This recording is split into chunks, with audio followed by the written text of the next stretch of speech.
আল্লামাল কুরআন।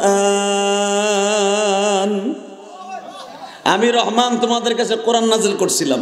খলাকাল ইনসান, মানুষ বানিয়েছিলাম। আলহামদুলিল্লাহ বলেন। এবং আশ-শামসু ওয়াল কমারু বিহিসবান, আমার চন্দ্র আমার সূর্য সব আমার প্রশংসা করত। ওয়ান নাজমি ওয়াস সাদারু ইয়াসজুদান, এই যে তারকারাজি পৃথিবীতে যত মাখলুক আছে সব আমি আল্লাহর সিজদা দিত। হে বান্দা, তুই আমার সিজদা দিতি না কাতাই বল, তখন কোনো জবাব থাকবে না, কোনো জবাব থাকবে না।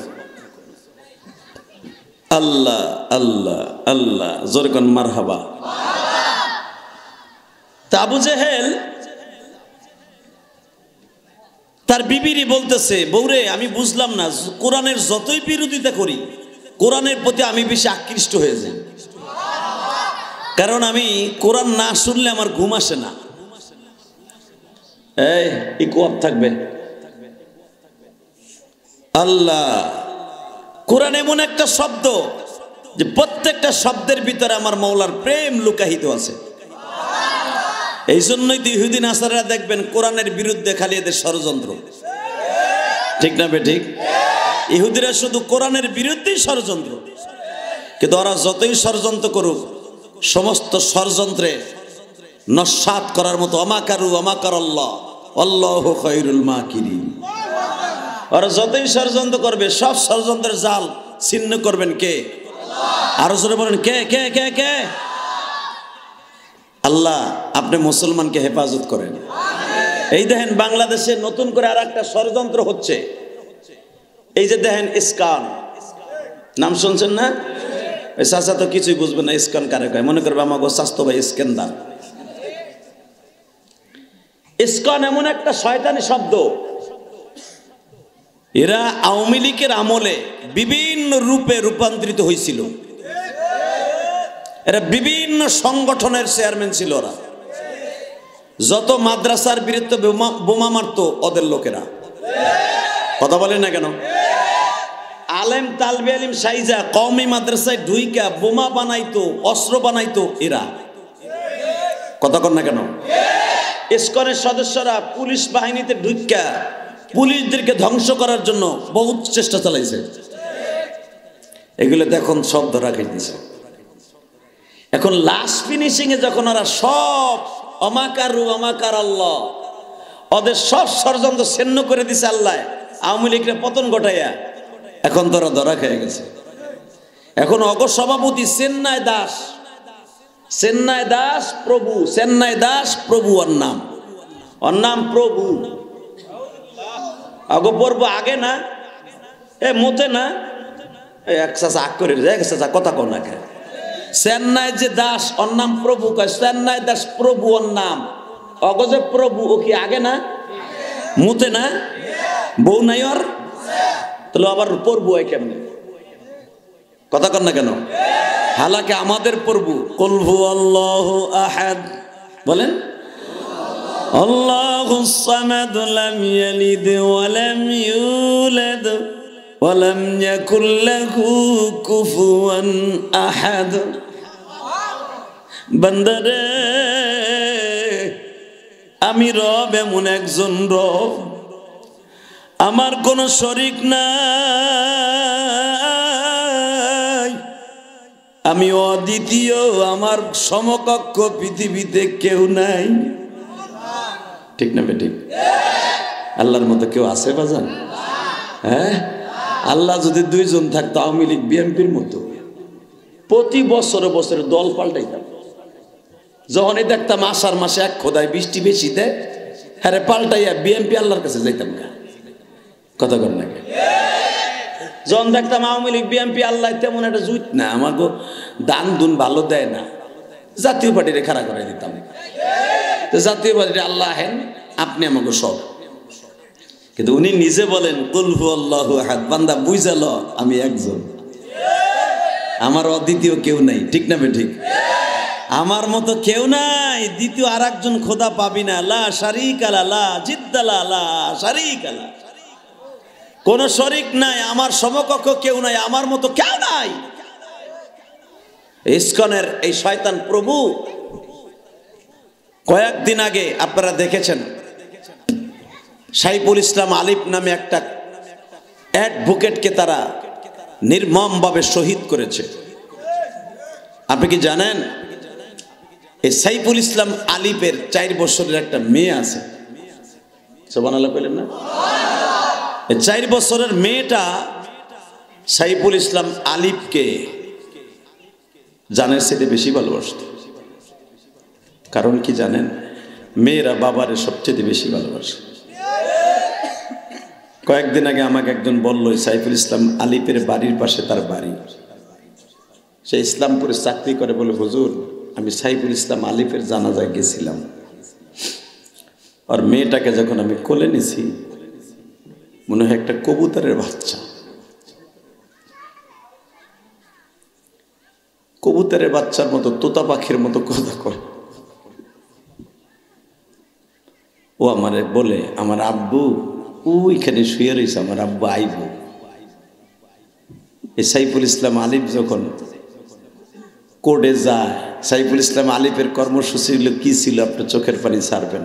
তার কর্মসূচি ছিল মাজলুম আসামি, যাগো টাকা পয়সা নাই, সরকারিভাবে লড়ার মতো এই গরিব মানুষের পাশে বিনা পয়সায় কেসগুলা লড়ত। শুধু তাই না, এই আলিফের কাজ ছিল যারা নব মুসলমান হইতো, মুসলমান হিন্দুরা যখন তাদের বিরুদ্ধে মামলা করত, ওই মামলায় জিতাবার জন্য আলিফ বিনা পয়সায় পরিশ্রম দিত, একটা পয়সাও নিত না। এইটাই ছিল ইসলামের সবচেয়ে বড় শত্রু। বসো বেড়ায়,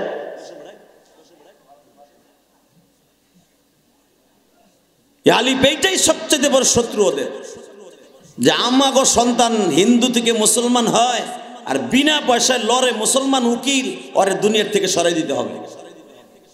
কিন্তু ওরা যেটাকে চাইছিল এটা উল্টাটা হয়ে গেছে। ওরা চাইছিল আলিফরে মাইরে ফেললে মনে হয় আলিফের পক্ষে কেউ থাকবে না, কিন্তু আলিফের পক্ষে এখন হাজার হাজার উকিল দাঁড়ায় গেছে। আল্লাহু আকবার জোরে বলেন তো দেখি।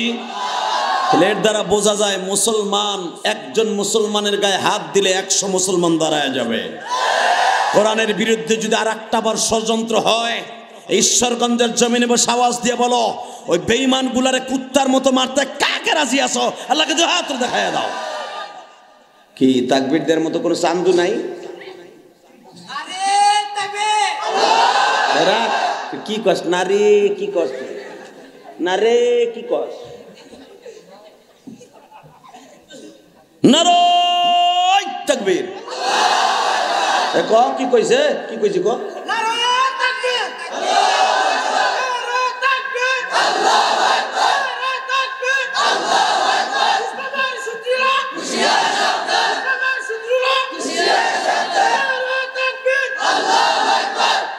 মারহাবা বলেন।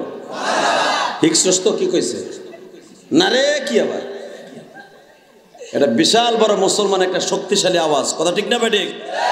এই আওয়াজ দিয়ে মুসলমান বদরের যুদ্ধে বিজয় ছিনিয়ে এনেছে, আওয়াজ দিয়ে খন্দকের যুদ্ধে মুসলমান বিজয় ছিনিয়ে এনেছে, এই আওয়াজ দিয়ে খন্দকের যুদ্ধে মুসলমান বেঈমানদের বিরুদ্ধে এমন আওয়াজ তুলেছে বেঈমানরা গাট্টি বুসকা থুইয়া পালাইতে বাধ্য হয়েছে।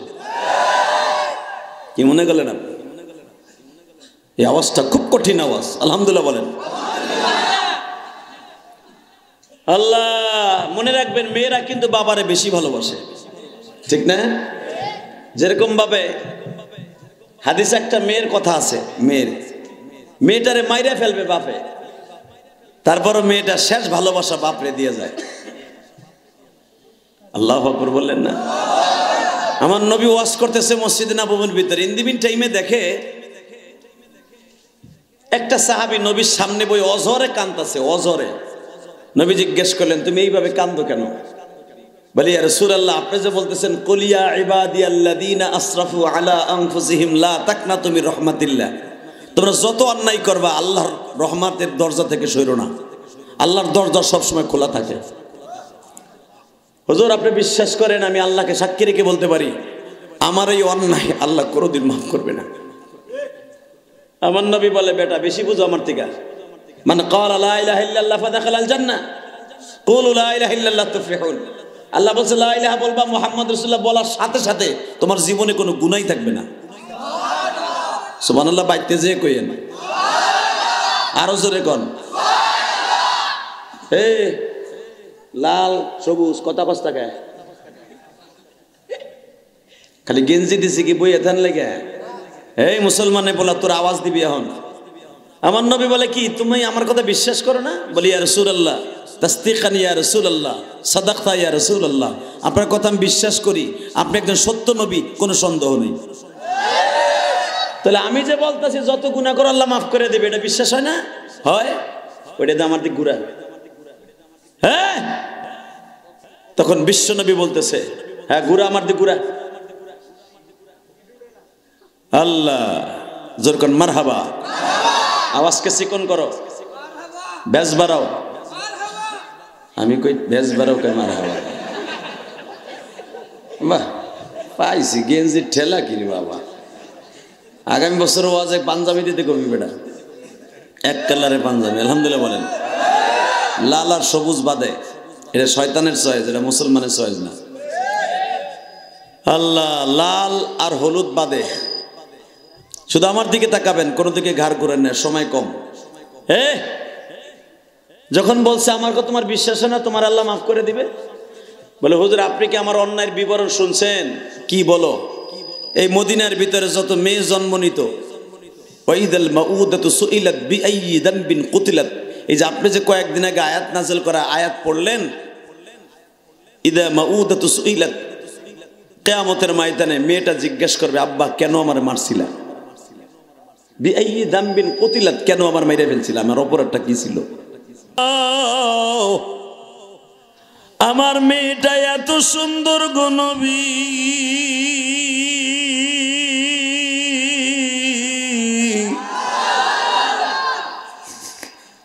আল্লাহর দুনিয়ায় এত সুন্দর মেয়ে আমার কাছে আর কোনোদিন দেখি নেই।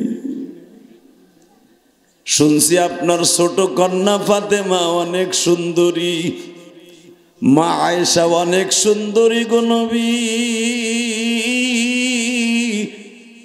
কিন্তু মনে হয় তাদের মতো আমার জামিলাও বেশি সুন্দরী। আমার মেয়েটাকে সঙ্গে লইয়া যখন আমি তাকে মারার জন্য একবারে চড়াগায় মরুভূমিতে চলে গেলাম, আমার 4 বছরের মেয়ে জামিলা কিচ্ছু বুঝে না, শুধু এতটুকু বুঝে আমার বাবা কাজ করতেছে। আমার বাবা যেই কোদাল দিয়ে মাটি খনন করতেছে, ওই কোদালের ছোট্ট ছোট্ট পাথরের কণাগুলি আমার দাড়ির মধ্যে ঢুকতেছে। আমার ছোট্ট 4 বছরের মেয়েটা মাঝে মাঝে এসে আব্বু আব্বু কইয়া ডাকে আর বলে আব্বু এত পরিশ্রম করতেছো কেন? এই গর্তটা কেন খনন করতেছো? তোমার শরীরটা ঘামায় গেছে। হুজুর আমার টুনটুনি পাখি কবুতরের বাচ্চা তার নিজের জামা দিয়া আমার দাড়িগুলা জাইরা দিতেছে। নবী আমার চোখটা বন্ধ করে কাঁদে আর বলে দাগিয়া রে দাগিয়া, এরপরে তুই কেমনে তোর মায়েটারে মারলি? নবী এখনো শেষ হয় নাই, শোনেন তাহলে। আমি মারতে মারতে মারতে মারতে আমার জীবনের সবচাইতে মারণটা নবী এইরকম। আমি যখন কোদাল মারতেছিলাম, মাটিগুলা তুলতেছিলাম, আমার জামিল আমার কোলের মধ্যে মাঝে মাঝে বসে আর বলে আব্বু এত কষ্টের দরকার নাই, এখানে কি আছে? এ দেখিয়া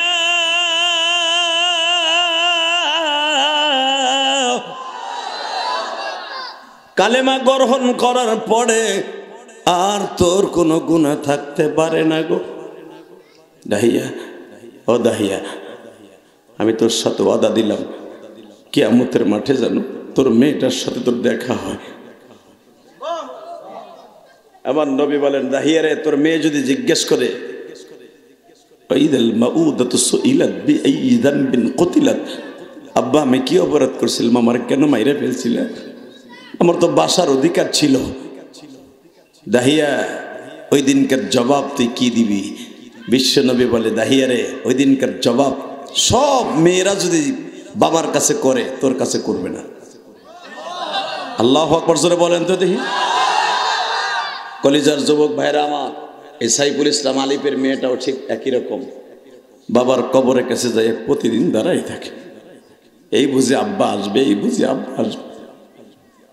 আমি আমার জীবনে কয়েকটা মেয়ে দেখছিলাম, করুণার ভিতরে একটা মেয়ে দেখছিলাম, 6 বছর বয়স মেয়েটার, যাত্রাবাড়ি মাউতাইল, করুণায় ভিতরে সব দোকানপাট বন্ধ, মাছের আড়তও বন্ধ। মেয়েটা খিচুড়ি খাবে, দোকানের খিচুড়ি, জানা যায় কোনো ইমামও যায় না। করুণার সময় আপনারা ছিলেন, এমন একটা দৃশ্য ছিল বাবা, বাপ মারা গেলে করুণার কারণে ছেলে জানা যায় না। কথা কন না কেন? বিবি মারা গেছে, স্বামী ফুসি দিয়েও দেখতে যায় নাই। আহা, কি একটা মুর্মুষ দৃশ্য ছিল, কথা ঠিক না ভাই? ঠিক ওই টাইমে মেয়েটা, 6 বছরের মেয়ে, বায়না ধরছে, আব্বু আমারে তুমি বিরিয়ানি কিনে দাও। যুবক, টকবকে যুবক, একটা মাত্র মাইয়া, কই পাবে বিরিয়ানি?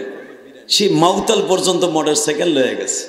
মোটর সাইকেল হাঁকায়া যখন কোনো দোকানে বিরিয়ানি না পাইয়া খিচুড়ি কিনে নিয়ে আসতেছে, ইন দি মিন টাইমে পিছনের থেকে একটা রাস্তা ফাঁকা পাইয়া পাগলা রড বাহি একটা টেরাকে এমন চাপা দিছে, বাজানরে ছেলেটা একবার চাউলটা শেষার মতো শেষা হয়ে গেছে। এই দিনের বেলা একটা দৃশ্য আপনাদের সামনে উপস্থাপন করি। পৃথিবীতে ওই সন্তান দামি, যেই সন্তান তার মা বাবার কোলের মধ্যে বড় হয়। ঠিক না ভাই? ঠিক। যাদের ছোট্টকালে বাবা মারা যায়, ওদের দুঃখ আর পৃথিবীর কেউ বুঝে না। এই যে আপনাদের বন্ধু ইলিয়াসুর রহমান জিহাদি, আমি জানি পৃথিবীতে সবচাইতে কষ্টের জায়গাটা হলো মায়ের বুকটা।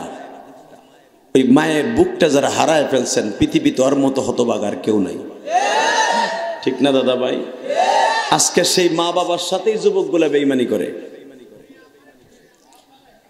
সেই মা বাবার সাথেই যুবকগুলা বেঈমানি করে। আমি মায়ের পক্ষে কেন ওয়াজ বেশি করে জানো যুবক ভাই? একটা মাত্র কারণে, আমার নবী ছিল মায়ের পাগল। পৃথিবীতে কোন মানুষকে আল্লাহ এত পাগল বানান নাই যেই পরিমাণ পাগল আমার নবী ছিলেন মায়ের জন্য। তার জ্বলন্ত প্রমাণ আপনারা উলামা একরাম জানেন। দারে কুতনির ভিতরে লম্বা চওড়া একটা হাদিস আসছে, হুজুরের দুধ বোন সুমাইয়া, মারহাবা বলেন। হুজুরের দুধ বোন নাম ছিলেন সুমাইয়া। এই সুমাইয়ার বিবাহ দিছে একটা গরিব সাহাবীর কাছে। তো সুমাইয়া শুনতে পাইছে আমার নবীর যেন কোন বেঈমান একটা থাবুর দিছে। সুবহানাল্লাহ বলেন না? এটা বুইনে শুনতে পারছে। শোনার পরে সুমাইয়া রাস্তায় দাঁড়ায় আছে, আমার নবী কোন রাস্তা দিয়ে আসবে। তো আমার নবী, সুমাইয়ার একটা সিস্টেম ছিল, নবী যদি যুদ্ধেও যাইতেন, সুমাইয়ার এক নজর দেখা তারপরে নবী যাইতেন। যদি সুমাইয়া শুনতেন আমার নবী যে আমার বোন সুমাইয়াটা অসুস্থ হইছে, নবী সব কাম ফেলে রেখে ওই বোনটাকে দেখতে যাইতেন। কারণ আমার নবীর কোনো আপন বোন ছিল না, ভাই ছিল না। আমার নবীর ভাই ছিল দুধ বোন আর দুধ ভাই। দুধ ভাই ছিল আব্দুল্লাহ, দুধ বোন ছিল সুমাইয়া। তো এই সুমাইয়াটা রাস্তার উপর দাঁড়িয়ে আছে। ইন দি মিন টাইমে নবী শুনতে পাইলেন সুমাইয়া রাস্তার উপর দাঁড়ানো। নবী যখন সামনে আসছে, নবী জিজ্ঞেস করে, বোন রে তুমি এভাবে দাঁড়ায় আছো কেন? আমার বিশ্ব নবী বলেন, সুমাইয়া রে তুমি এইভাবে দাঁড়ায় আছো কেন? ভাইজান শুনতে পাইলাম আমার মা বলল আপনাকে বলে কোন ইহুদি অপমান করেছে।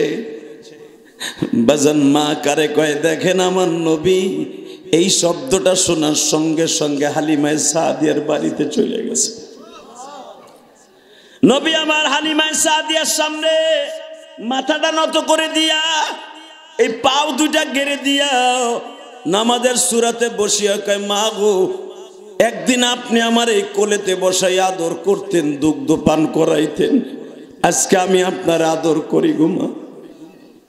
মা আমার কিচ্ছু হয় না, ইহুদিরা আমার কিচ্ছু করতে পারে নাই। হালিমা সাদিয়া বলে, তুমি ওই দিন কে বুঝবা বাবা, ওই দিন বুঝবা সন্তানের কি দরদ, যেদিন তোমার কোনো সন্তান কষ্ট পাবে। আল্লাহু আকবার বলতে পারলেন? আপনারাও বুঝতে পারবেন সাইফুল ইসলাম আলিফের মেয়েটার কথা যদি আপনার ছেলে মেয়েও আপনি এই বয়সে হারান। কথা ঠিক না বেঠিক? আল্লাহ যে জালিমগুলা আমার বাংলাদেশের ভিতর অস্তিত্বের স্বীকার করার জন্য এই কাজ করতেছে, ওদের বিচার তোমার আদালতে। আপনি কি জানেন এই ইসকনের বেঈমানগুলা চাইতেছে বাংলাদেশটাকে তছতছ করে দিবে সিরিয়ার মতো। জীবন চলে গেল এটা সম্ভব নয়। কথা ঠিক না বেঠিক? জীবন চলে গেল সম্ভব নয়। প্রত্যেকটা বেঈমানের হিসাব বাংলাদেশের শাহজালাল আমানির দেশের সন্তানেরা পাই টু পাই বুঝাই দেবে কাকে রাজি আছো। আল্লাহকে তো হাত ধরে দেখায় দাও। ইসলামের সুতরা হুশিয়ার সাবধান, হুশিয়ার সাবধান, তাকবীর। কি আওয়াজটা দিতে কি লজ্জা লাগে? অনেকে তাকবীরটা দিতে চান না। আরে ভাই এখন তো আর ভয় নাই। আগে যখন শুনতাম তাকবীরকে ওয়াজের মাঠে দিলে তার লিস্টি হইতো, এটা কার পোলা দেখতো। কথা কর না কেন? ও মনে হয় ছাত্র শিবির করে, তালাশ কর। তাকবীর দিলেই মনে করতো সেটা হুজুর হোক আর খেজুর হোক। কথা কর না কেন? তাকবীর দিলেই হইছে এ দেখতো ওর বংশে জামাত ইসলামের কেউ আসেনি। কথা কর না কেন? দেখতো বিএমপির কেউ আসে নাকি? এখন তো আর ওই চিন্তা নাই। হ্যাঁ, এখন মুসলমানের বাংলাদেশ, আলেম ওলামার বাংলাদেশ। হ্যাঁ, এটা দাদা বাদুর বাংলাদেশ না। ইসকনের যে সভাপতি চিন্ময় দাস, এই বেঈমানের বিরুদ্ধে আমাদের আন্দোলনের ডাক যে কোনো মুহূর্তে আসতে পারে। কি যাবেন না? যাবেন না ইনশাল্লাহ? বলেন তো। আমি দেখতেছি এক চাচা ভীম ধরে বই রয়েছে, নেদায় না সেনায় না, মুখই খোলে নাই বেটা। কোন চাচারে কইছে কেউ জানে না, কিন্তু শুধু একটা কথার উত্তর দিবেন, দুনিয়া সব মাইনে নিতে পারি, দুইটা জিনিস মাইনে নিব না। ইনশাল্লাহ বলেন। আমি ইলিয়াস রহমান জিহাদিকে আপনি অপমান করেন, দুঃখ নাই। আমার বাবাকে অপমান করেন, দুঃখ নাই। না আমার নবীকে অপমান করলে এটা মাইনে নিব না। ওর সাপাটি, ওর সাপা সুপা খুলে ফেলাবো ঘুষাইয়া। ওর সাপাটি একবারে জাগায় কোবাইয়া দুই টুকরা বানায় ফেলাবো। মান সাব্বা নাবিয়ান ফাকতুলু, ফতোয়া দিয়ে গেছে আমার নবী, যারা আমি নবীরে গালি দেবে ওর কল্লা উড়াই দিবি। কি দেবেন না? কল্লা উড়াবেন না? আল্লাহু আকবার বলেন। আরো জোরে, আরো জোরে। ঠিকঠাক আছেন তো? ইনশাল্লাহ বলেন। শুধু একটা কথার উত্তর দিবেন, আমার নবীর জানের চাইতে ভালোবাসতে কে কে রাজি আছেন? দেখে আল্লাহকে হাত তুলে দেখান তো, নামান হাত। যদি আমার নবীর জানের চাইতে বেশি ভালোবাসেন, আমি ওয়াদা দিয়ে গেলাম আপনার কবরে কোনো অশান্তি হবে না, আপনার কবরটা জান্নাতের টুকরা হয়ে যাবে। আল্লাহ, মাহমুদ গাজনবীর নাম শুনছেন? এই লোকটা একজন আশেকে রাসূল ছিলেন। এই আফগানিস্তানের বাদশা ছিলেন, আফগানিস্তানের বাদশা মাহমুদ গাজনবী ভারতবর্ষকে 17 বার বিজয় করছেন। কতবার? জোরে কন। এই যুবক কথা কয়বার? দেখেন আশেকে রাসূল হলে দাম আছে না নাই? মাহমুদ গাজনবী একদিন সংসদের কাজ শেষ করে বাসার দিকে রওনা দিছে। ইন্দিমিন টাইমে দেখে মাদ্রাসার একজন তালিবেল ইলম সরকারি বাত্তির নিচে দাঁড়ায় দাঁড়ায় কোরআন শরীফ মুখস্থ করতেছে। সুবহানাল্লাহ। বাইতে যে দুপুরে খাওয়ান দাওয়ানে পরে কইয়া, এই মুসলমানের পোলা ভালো করে বুঝেন, সুবহানাল্লাহ বলবেন, নবীও খুশি, আল্লাহ খুশি, আমিও খুশি। মাহমুদ গাজনবী দেখে সরকারি কারেন্টের, তখন তার কারেন্ট ছিল না, হেজাক লাইটের নিচে পৌরসভার ভিতরে বইয়া 12 বছরের একটা পোলা, নাবালেক একটা ছেলে, মাদ্রাসার, এই মাদ্রাসায় অনেক ছাত্র আছে না হেফজখানায় নুরানিতে, ছেলেটা দাঁড়ায় দাঁড়ায় সরকারি বাত্তির নিচে কোরআন শরীফ পড়তেছে। আউযু বিল্লাহি মিনাশ শাইতানির রাজীম, বিসমিল্লাহির রহমানির রহিম, আলহামদুলিল্লাহি রাব্বিল আলামিন। পড়ে না হেফজখানার ছেলেরা? পড়ে না? দেখেন নাই পড়ে? আবার আপনার নাতিও তো পারে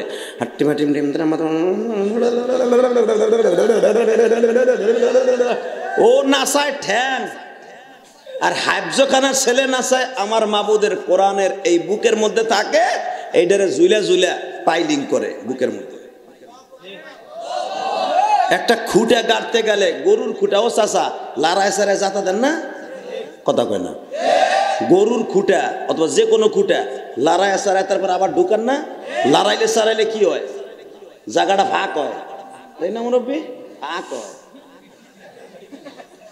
হ্যাঁ, এই হেফজখানার ছেলে আমার মাবুদের কোরআনটারে এরকম ঝুলিয়া ঝুলিয়া অন্তরটারে ফাঁক করে, কারণ পুরা 30 পারা কোরআন এখানে ঢুকাই তৈব। তো শোনেন নাই কয়েকদিন আগে একটা ছেলে 19 ঘন্টায় 30 পারা কোরআন দাঁড়ায় দাঁড়ায় শুনাইছে। পৃথিবীর কারো দ্বারা সম্ভব না, পৃথিবীর এমন কোনো বই নাই, এমন কোনো কিতাব নাই যে ঘন্টার পর ঘন্টার দাঁড়ায়া একটা ছেলে সে তার কিতাব শুনাইতে পারে। একমাত্র কোরআনই সম্ভব। কথা কন না কেন? আবু জাহেল বলছিলাম না, আবু জাহেলের ঘুমের ঔষধ হলো কোরআন শরীফ। আজকে লয়া যান কোরআন শরীফ কারে কয়? কোরআনের মর্যাদা, আলেমের মর্যাদা, নবীর মর্যাদা যার অন্তরে থাকবে ওই লোকটা হাসতে হাসতে জান্নাতে যাবে। তো মাহমুদ গাজনবীর ভিতরে আলেমদের মহব্বত ছিল অনেক। আমাদের দেশের সব এমপি মন্ত্রী গুলো তো আলেম বিদ্বেষী, এরা চায় আলেম না থাকুক, ওরা কয় বাপ বেটাই থাকুক। কথা কর না কে? এর লেগে আল্লাহ কয় তোরা থাকবি না, আলেম ওলামা থাকবো। দেখেন তো একজন আলেম ওদের সেরে গেছে নি, আর সব চান্দুগুলা উচিংকিম পাকা চি চি চি। যারা চাইছিল আলেমরা থাকতে পারবে না, এরা এই দেশ না পাকিস্তানে যাওগা কইছিল নাকি একজন? Go to hell Pakistan. তোমরা হন কই? কিরা কইছে? দিল্লি। দিল্লি একজন আছে খালি। এই মুসলমানের পোলা, যারা একজনের পরে জুলুম করবা, জুলুমের শিকার হইয়া দুনিয়ার থেকে যাবা। কারণ এই জমিন কারো বাপের না, এই জমিনটা কার? জোরে বলেন কার? খালাকাস সামাওয়াতি ওয়াল আরদি ফি সিত্তাতি আইয়াম। এই জমিন কারো বাপে বানায় নাই, 6 দিনে আমার আল্লাহ বানাইছে। কথা কর না কেন?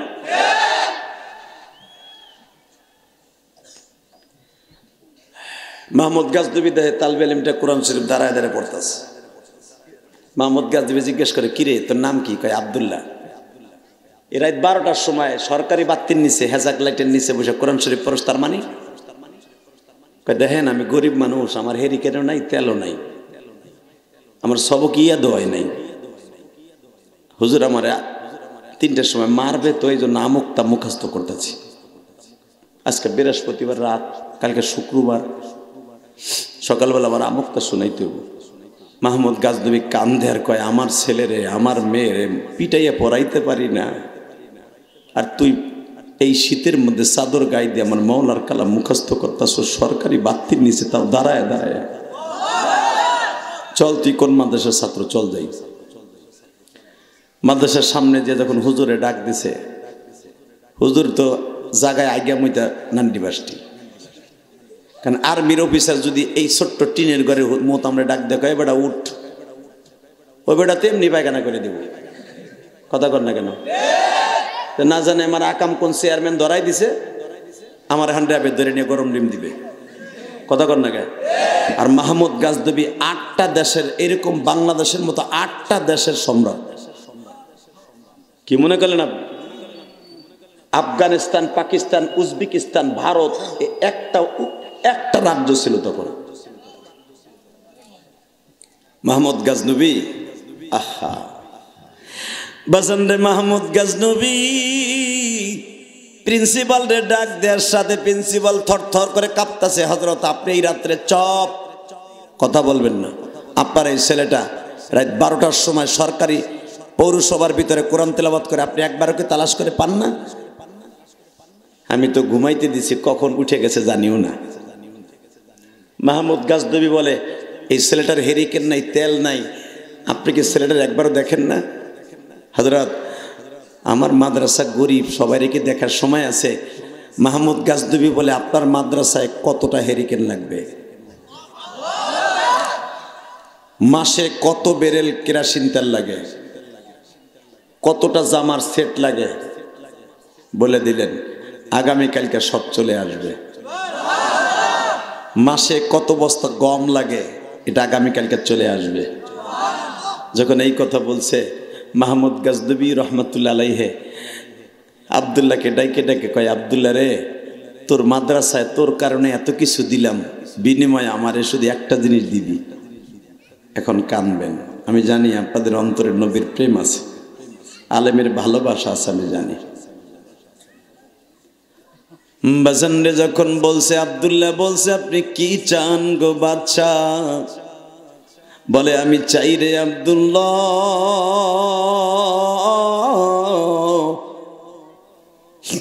আমি জীবন ভর আমার নবীর একটু স্বপ্নের ভিতরে দেখতে চাই। এত চেষ্টা করতেছি রে আব্দুল্লাহ, জীবনে নবীর এক নজর স্বপ্নে দেখতে পারলাম না। তুই যদি আমার মন বলে আল্লাহরে বুঝাইয়া বলতি, আমি আবার নবীরে যদি জীবনে একটা বার স্বপ্নে দেখতাম। 2 নম্বরে, সারা পৃথিবীতে আমি একজন ভালো লোক তালাশ করতেছি, একজন সৎ লোক ভালো লোক তালাশ করতেছি। যদি জীবনে খুঁজে পাই, আমি আমার এই রুমালটা দিয়া আর জুতা মুছে দিব। জোরে জোরে জোরে জোরে জোরে জোরে জোরে জোরে জোরে জোরে। এ স্যান্ডেল আলা, এ বেটা দিকাই তুই ওই নেব দজ ভাঙ্গা। আর বাপের মতো লোক সামনে পিছে বহাও, হ্যাঁ সামনে তোমার এক আঙ্গুল দেয় জায়গা, তার মানে ওর গরম হয়ে গেছে। মগা লাগে যেন রাত 3টা 2টা বাজে গেছে, আর মোতায় ধরছে ওই খেরের মধ্যে মার। আল্লাহ হেফাজত করুক, জোর করে আমিন। হ্যাঁ, ভালো হয়েছে না, ওরা বসাইছি। আল্লাহ ওর অলি বানায় দাও, আল্লাহ ওর ছেলে মেয়েকে অলি বানায় দাও। ওই ইচ্ছা করলে গার বেহা হয়ে যাইতে পারত, কারণ ঈশ্বর করল গার বেহা। তুই চুপ কর, তোর মোবাইল নামা মগা।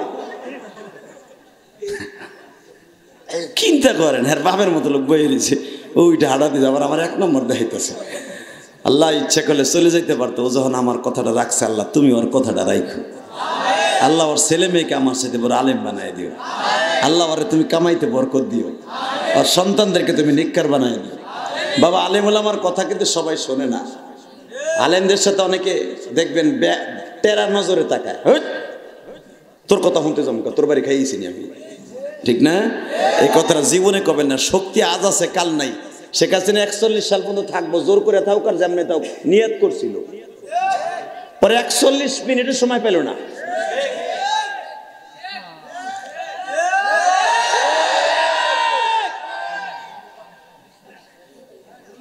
মুসলমানের বলা আল্লাহ আছে, এটা মাথার মধ্যে রাখেন, কথা কন না কেন?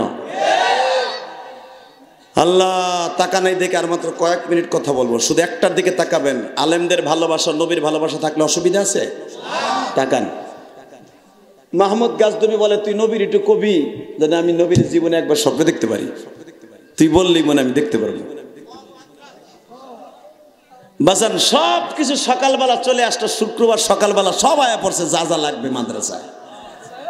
আব্দুল্লাহ পরের দিন কোরআন শরীফ শোনানোর জন্য এইভাবে কইরা কোরআন শরীফটা বুকের মধ্যে নিয়ে বইয়া রয়েছে।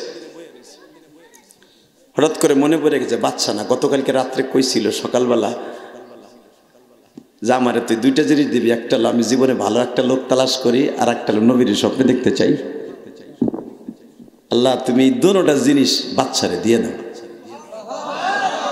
ছোট্ট আব্দুল্লাহ বলে ফেলছে, আপনার তো মাদ্রাসার তালবে ইলম দাম দেন না, মনে করেন এগুলো কি আবার কি, আউট অফ সিলেবাস। তোর কপালে জুতার বাড়ি। যারা মাদ্রাসার শিক্ষাকে, নুরানি সেপারার শিক্ষাকে ছোট মনে করে, ওর মতো বদপথ আল্লাহর জমিনে একটাও হতে পারে না। দেখ বেটা একজন আলেমের দাম কত, দেখ একজন বাচ্চার কাছে। আব্দুল্লাহ বলে দিছে, মালিক তোমার নবীর একটু দেখাও, একটা ভালো লোকের সন্ধান দাও। মাহমুদ গাজনবী বাজান ঘুমাইতেছে। ইন দি মিন টাইমে আব্দুল্লাহ দরখাস্তটা দিয়ে দিছে 1 ঘন্টা আগে। মাহমুদ গাজনবী তাহাজ্জুদ পরে ঘুমায়। ওই সময় আব্দুল্লাহ আমকটা শোনাবার জন্য রাত ৩টার সময় মাওলার কাছে একটা দরখাস্ত সাবমিট করে দিছে। ঘুমের ঘরে আমার নবী মাহমুদ গাজনবীর ডাক দিছে, মাহমুদ রে,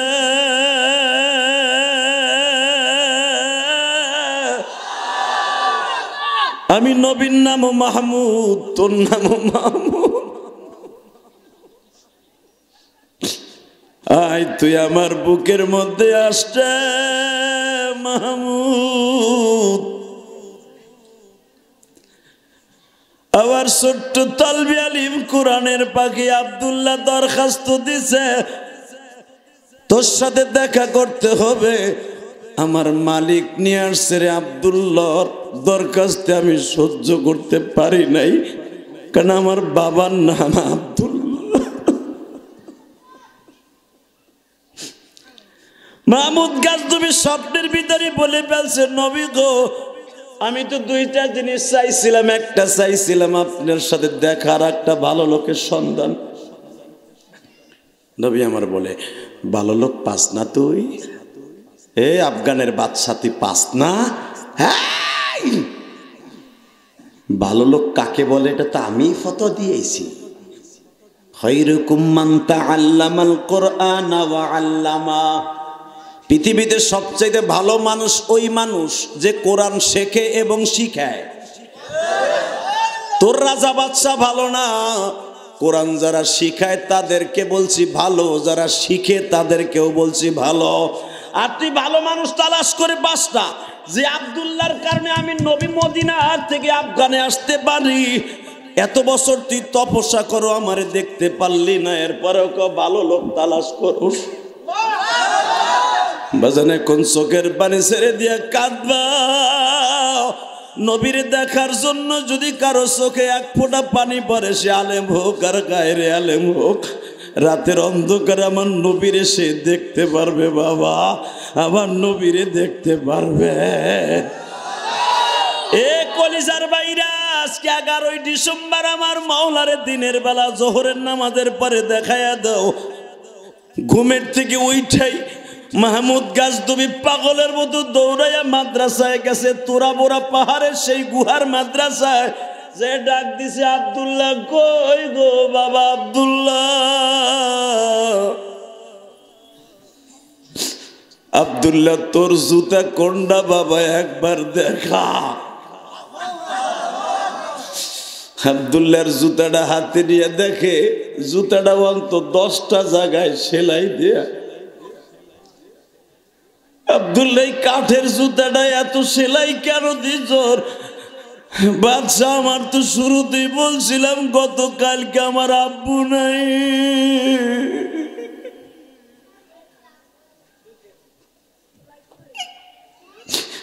এই জুতা জোড়া আমি 3 বছর পরি, আমার পাওটা বড় হয়ে গেছে, জুতাও কিনতে পারি না। সেলাই দিয়ে দিয়া জুতার অর্ধেক পাও ঢুকে আর অর্ধেক বাইরে থাকে। বাজান এবার চিল্লাবেন আর কানবেন। আব্দুল্লাহর জুতাটা বুকের মধ্যে নিয়া মাহমুদ গাজনবী কান্দে আর কয়, দুনিয়ার মানুষটা এই জুতার ফিতার সাথে কোরআনের ময়লা লাইগা রইছে, এই জুতার ফিতার সাথে ওলিদের পায়ের ধুলা লাইগা রইছে। আমি আজ থেকে আব্দুল্লাহ রে আমার জানের চাইতে বেশি ভালোবাসা ফেললাম। বাবা, 1.5 ঘন্টা মেহনত করার পিছনে একটা শুধু আওয়াজ দিয়ে বলবেন, ওই তালিবে ইলমদেরকে ভালোবাসার দরকার আছে না নাই? জৈবন আছে না নাই? দিনের বেলা ওয়াদাদান রাজি আছেন না নাই? যদি এই মাদ্রাসার তালিবে ইলমদেরকে কেউ সন্ত্রাসী বলে গালি দেয়, আর জায়গায় পুঁতে ফেলাবো। মাদ্রাসাকে ইন্ডিকেট করে যদি কেউ কথা বলে, আলেমুল আমাকে জিএমবির আখড়া বলে গালি দেয়, যে সরকারি আসুক, যে আওয়ামী লীগ আবার আসুক, অথবা বিএমপি আসুক, আর জামাত আসুক, আর আমাকে হুজুর দল আসুক, যেই পার্টি আসুক, মাদ্রাসা নিয়ে কথা বললে, ওয়াজ নসিহত নিয়ে কথা বললে, ওর সাথে আমার কোনো সম্পর্ক থাকবে না। রাজি আছো না নাই? কে কে রাজি আছো? আল্লাহকে 2 হাত তুলে দেখায় দাও। আল্লাহ কবুল করেন, জোরে কানা আমিন। বাজান, আমি আপনাদের কাছে একটাই দাবি রেখে যাই, এখানে যারা বসে আছেন প্রত্যেকটা মানুষকে যেন আল্লাহ ওলি বানায় দেয়। জোর করে আমিন, আর জোর করে আমিন।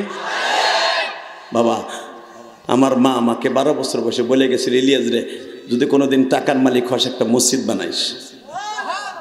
আমি ঢাকা কেরানীগঞ্জ 4 কোটি টাকা খরচ করে একটা মসজিদ বানাইছি। আপনাদের কাছে আমি দোয়া চাই। আমি যেই বাসায় ছিলাম, স্বপনের বাসায়, আমি রাত্রি আসছি। কালকে বহুদূর প্রোগ্রাম ছিল, শেষ করে রাত্রি চলে আসছি। আসার পরে স্বপনের বাসায় ছিলাম। ও আমার অনেক খেদমত করছে। ও মাদ্রাসার ছেলেদেরকে কাপড় দিছে, এক ড্রেস, যুবকদেরকে গেঞ্জি দিছে, দোয়া করি ওর জন্য। আলহামদুলিল্লাহ বলেন। ওকে তুমি কবুল করো। আল্লাহ ওর ছেলে মেয়েকেও আলেম বানায় দাও। যে আলেমকে ভালোবাসে তুমি তাকে ভালোবাসো। আল্লাহ এই মাদ্রাসাকে অনেক বড় করে দিও। তবে আপনাদের কাছে আমার একটা দাবি থাকবে, আপনাদের কাছে একটা দাবি থাকবে। আমি চলে যাওয়ার পরে কিন্তু মাহফিল শেষ না, এরপরে কিন্তু মাহফিল আছে। আলহামদুলিল্লাহ বলেন। এই গরিব মাদ্রাসাটা এখানে পড়ে রয়েছে। এই কালেকশনের কথা তো বলে নাই নগদ। আমি আপনাদের কাছে দাবি রাখবো, আমি ইলিয়াস রহমান জিহাদি, আমি 12 বছর বয়সে মা হারাই বুঝছি মা কি জিনিস। আমার এখন টাকা পয়সার অভাব নাই। প্রশাসন বলেন, কয়েকদিন আগে আপনারা শুনছেন আমার গাড়িটা ভাঙছে, শোনেন নাই? ফেসবুকে দেখছস না? আমার যতটুক ভাঙছে ওর সাথে বেশি ভাঙছে অগো। খালি 22টা হুজুরে যাও খায়। আলহামদুলিল্লাহ বলেন। ওই কমিটির সুদ্ধা ধরাইলে হয়েছি আর্মি দিয়া। 999 ফোন দিছি, সাথে সাথে আর্মির অফিসার বলে, হুজুর আমি তো আপনার চিনি, আমার সাথে আমার ওয়াইফ আপনার বেশি পক্ষে। 10 মিনিট অপেক্ষা করেন, ওখানে ফোর্স যাবে। আধা ঘন্টার মাথায় লোক, আর্মি পুলিশ হাজির। আল্লাহ শুকর, প্রশাসন এখন অনেক শক্ত। আলহামদুলিল্লাহ বলেন। পুলিশ একটু গরিমসি করছিল, কারণ পুলিশ তো এখন ওই যে মাল পানি পায় না। এখন এটা ডিল করছে আর্মি, এখন কই যাব চান্দুরা ধরাই আইনা এমন বাটাম দিছে। কে ভাঙছে বল? শোনে যে এক মাজার পূজারি, আর মাজারের বিরুদ্ধে কথা হয়েছে, লেগে আমার গাড়ি ভাঙছে। ওই কমিটি দিল। আমি শুধু আপনাদের খেদমত আরজ করতে চাই, আল্লাহ পাকের শুকর, আলেম ওলামাকে এখন আল্লাহ অনেক শক্তি দিছে, ঠিক না ভাই? ঠিক। অতএব আমি আপনাদের কাছে হাত পাতবো, আপনাকে মাদ্রাসাটাও একদিন বড় হয়ে যাক। জোর করে আমিন। আল্লাহর কোনো বান্দা আছেন কি গরিব মাদ্রাসাটার লাইগা 2,000 টাকা, 1,000 টাকা, 5,000 টাকা আপনাদের হাত দিয়া আপনার জনম দুঃখিনী মায়ের লেগে দিবেন? যদি দেন, আপনাকে চোখের পানি আমি দেখছি, আপনাকে চোখের পানি কাজে লেগে যাবে। বিশ্বাস করেন, ইয়াসিন এখন নেও, হ্যাঁ, আপনাকে চোখের পানি এখন কবুল হয়ে যাবে। বাবা, আমি শুধু একটা কথা বলবো, এখানে কোন আল্লাহর বান্দা আছেন কি আপনাদের মায়ের জন্য, বাবার জন্য নগদ অথবা বাকি 30টা সেকেন্ডে লাভ দিয়ে বলবেন, হুজুর আমার মায়ের জন্য, বাবার জন্য আমি এই এতিমখানা মাদ্রাসে 1,500 টাকা নগদ দিব। দেন তো বাবা। কে দিবেন? ওই বাকি যুগে লেহাই দিয়ে যাও, ছাতা কেউ দেয় না। আহেন আহেন, কে দিবেন আমার হাতে প্রথমে? 1,000, 2,000, এই যে হ্যাঁ, দুই ভাই মিলা 1500। হ্যাঁ, তুই 1500 কার 500 দে ভাই, দে বাড়ি কর। 1500 লয়ে যাও, দুই ভাই 2,000 দেবে না, দে দে আর 1,000 দে। লিল্লাহি তাকবীর। আল্লাহ ওরা 2টা ভাই 2,000 দেও না, ওর মা বাবারে মাফ করে আল্লাহ ওর সন্তানকে আমার চাইতে বড় আলেম বানায় দিও। ভাই চাইছিলাম 500, 1,000 টাকাটা দেন না, দেন। টাকা পয়সা সব যাইব গা, একদিন শেষ হয়ে যাবে। এই যে আমি বাড়ি গাড়ি যা করছি, সাইরেনার দাম নাই। আমি যে মসজিদটা করছি এটাই আমার কাছে দামি। দেন, কে দিবেন? 1,000। এই যে মাদ্রাসার আজকের মাহফিলের সভাপতি 1,000 টাকা। লিল্লাহি তাকবীর। দেখেন আলেমরা বলে দেয় না, দেখেন কেমনে দেন না ভাই। 1,500 টাকা কে দিবেন? দেন, দেন না কলিজার ভাইরা আমার, দেন 1,500 টাকা। আর কে দিবেন বলেন? আর কে?